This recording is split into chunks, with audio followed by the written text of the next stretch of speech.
It's Wednesday morning.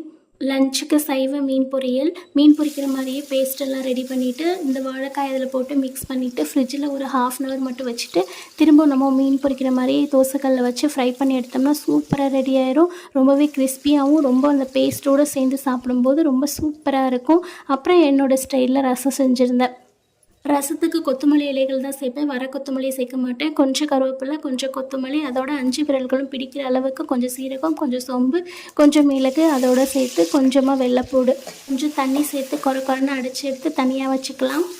Oil, கடுகு, கொஞ்சமாக கருவேப்பிலை, அதோட சேர்த்து 4 வரமிளகா, 2 தக்காளி நல்லா வதங்கினதுக்கப்புறம் நம்ம அரைச்சி வச்சிருந்த பேஸ்ட்டையும் கொஞ்சம் லைட்டாக வதக்கிட்டு கொஞ்சம் புளித்தண்ணி ஊற்றி லைட்டாக கொதி வரக்கு முன்னாடி எடுத்துட்டோம்னா ரசம் சூப்பராக ரெடி ஆயிரும். இன்றைக்கி வாழைக்காயோட சேர்த்து கனவா மீன் பிடிச்சிருந்தேன். கனவா மீன் பொரிக்கும் போது கொஞ்சமாக எக் சேர்த்து மட்டும் ஃப்ரை பண்ணி எடுத்தேன். ரொம்ப டேஸ்ட்டாக சூப்பராக வந்திருந்தது. லஞ்சும் சூப்பராக ரெடி ஆயிடுச்சு. வாழ்க வளமுடன்.